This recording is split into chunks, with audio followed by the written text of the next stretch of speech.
আজকে আমি রান্না করব মটন। তার জন্য দেখতেই পাচ্ছেন আলু নিয়ে নিয়েছি, রসুন নিয়ে নিয়েছি। এগুলো একটু ফ্রাই করে নেওয়া হচ্ছে। এই আমাদের মটন, একটু তেল, লবণ, হলুদ দিয়ে মাখিয়ে রেখেছি। এর মধ্যে একটু ধনিয়াও দেওয়া আছে, লঙ্কার গুঁড়ো দেওয়া আছে, দিয়ে একটু মেখে রাখছি। তাহলে মাংসটা নরম হবে, ভালো খেতেও টেস্টি হবে। এইদিকে পেঁয়াজ এইভাবে কেটে রাখা হয়েছে, মাংসর হিসাব করে পেঁয়াজ কাটা হয়েছে।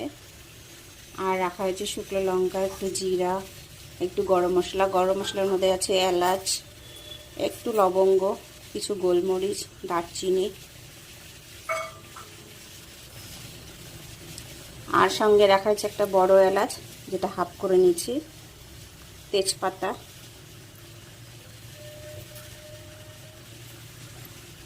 একটু জায়ফলের গুঁড়ো দিব।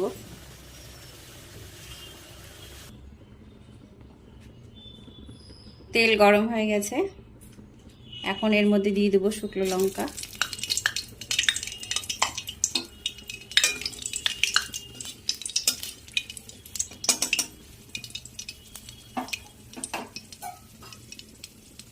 এরপর দিয়ে দেবো বড় এলাচটা,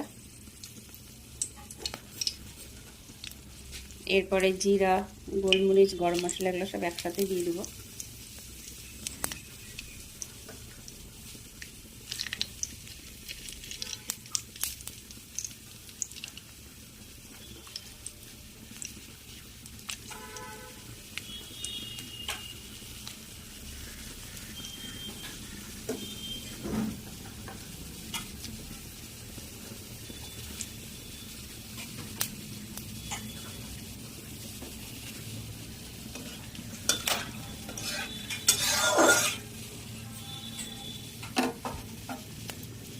যারা এখনো মটন রান্না করতে পারেন না টেস্টিভাবে, এই রেসিপিটা তাদের জন্যে। এটাকে আস্তে আস্তে হতে দিতে হবে, একটু ভালো করে হয়ে আসলে তারপরে তেজপাতা দেব। এখন স্টিমটা একটু বাড়িয়ে দিলাম।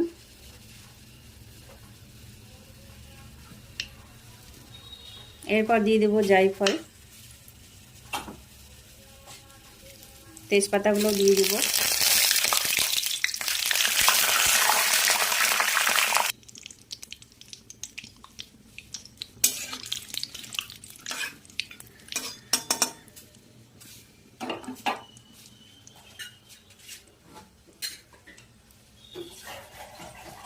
প্রথমে একটু আস্তে আস্তে দিতে হয় স্টিমটা, তারপরে স্টিমটা বাড়িয়ে দিয়ে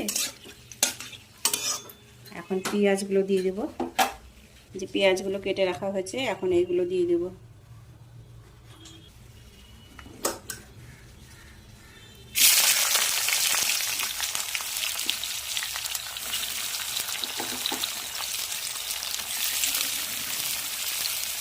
পেঁয়াজ আমি আর্ধেকটা দিয়েছি, আর্ধেকটা রেখে দিয়েছি, পরে দেবো। একটু নাড়াচাড়া করে নিই।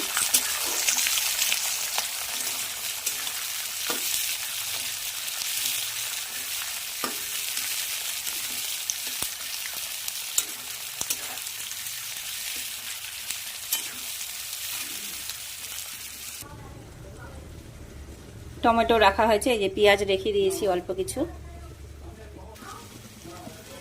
এটা একটু নরম হয়ে এসছে, এখন টমেটোটা দিয়ে দেব।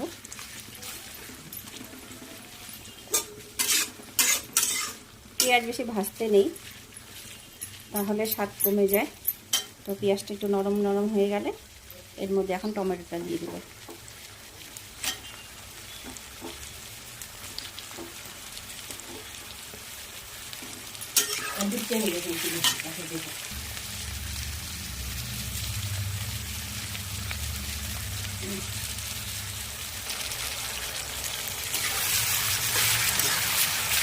এই দেখুন পেঁয়াজটা হয়ে আসছে, এখন আমি মাংসটা ঢেলে দেব।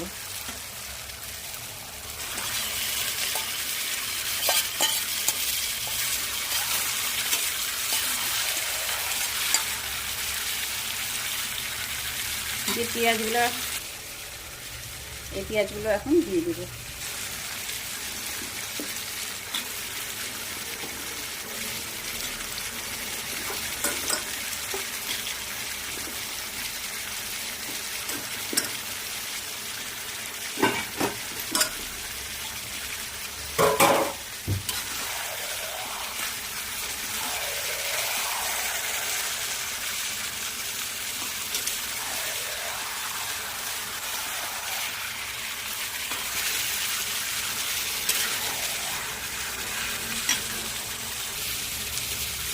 এর মধ্যে পরিমাণ মতো আদা রসুন বেটে দেওয়া হয়েছে, একটু জিরা, একটু ধনিয়া, আর কিছু নেই এর মধ্যে। এভাবে একদিন রান্না করুন, আপনারা রান্না করে দেখুন, মাংস খেয়ে সবাই আঙুল চাটবে। মাংসটা কষছে, একটু চিনি দিয়ে দেওয়া হবে এর মধ্যে, একটু চিনি দিয়ে দেওয়া হলো। চিনি দিলে একটু কালারটা সুন্দর আসে, আর যাদের চিনি খাওয়া বারণ আছে তারা দেবেন না।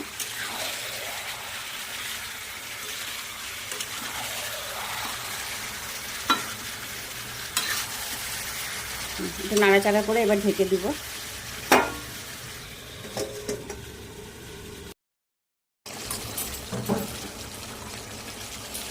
মাংস কষানোটা হয়ে এসছে, এবার আলু আর রসুনটা দিয়ে দিব।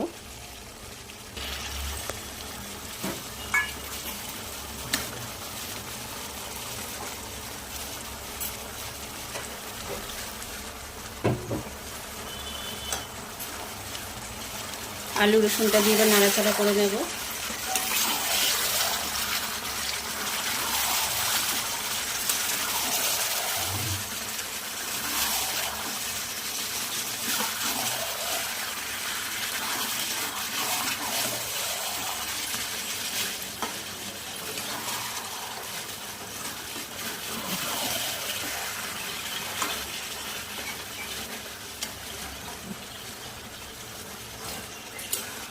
এখন গরম মশলা আর একটু ভাজা জিরার গুঁড়ো এই দুটোও দিয়ে দিব, একটু নেড়ে নিব। তারপরে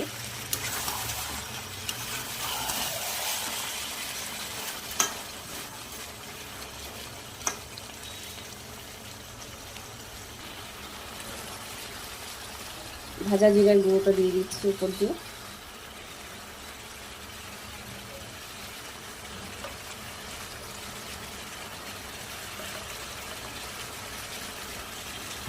আর একটু দিয়ে দিব।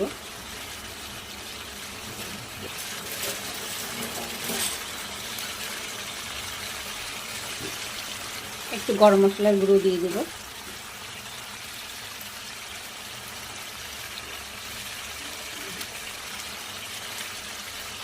এটা ঘরে বানানো ভাজা গরম মশলা, এর মধ্যে আছে ধনে, জিরে, তারপরে দারচিনি, শুকনো লঙ্কা, এলাচ, একটু জায়ফল আছে। সব মিলিয়ে এই গরম মশলাটা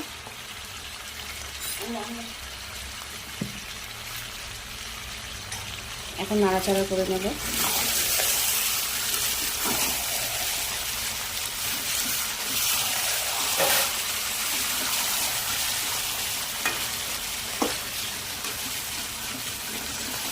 একটু ভালো করে নাড়াচাড়া করে জল দিয়ে দেব। এখন মাংস কষানোটা হয়ে গেছে, দেখুন তেল ছেড়ে দিচ্ছে।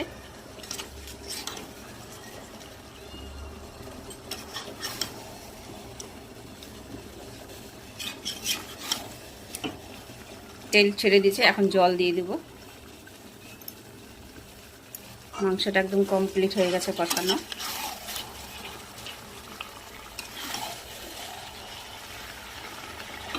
এখন জল দিয়ে দেব।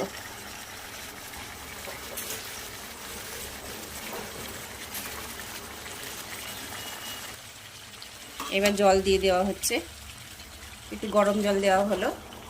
গরম জল দিলে মাংসটাও সেদ্ধ ভালো হবে আর খেতেও টেস্টি হবে।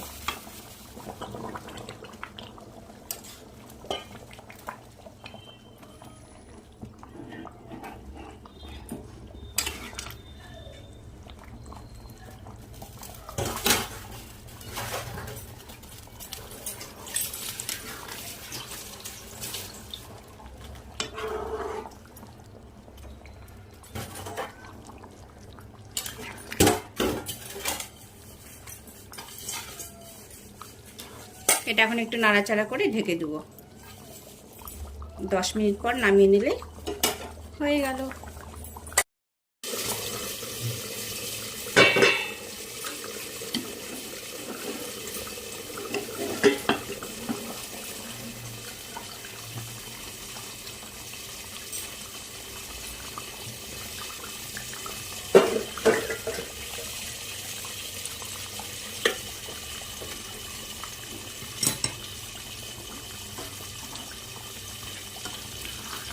মাংসটা এবার হয়ে গেছে।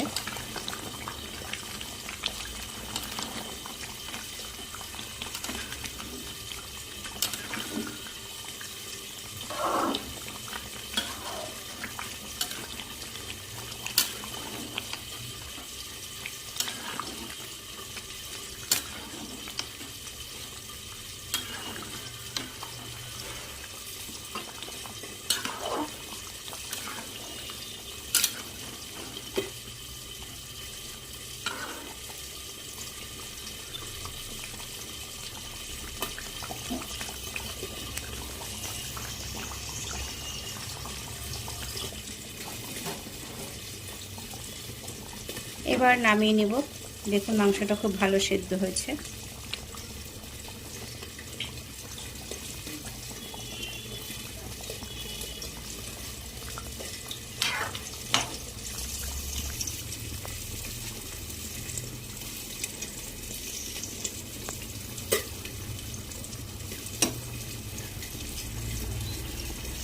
দেখতেও খুব সুন্দর হয়েছে, খেতেও খুব ভালো লাগবে। ঠিক আছে বন্ধুরা, আপনারাও খেয়ে বলুন আমাকে কেমন হয়েছে। টাটা।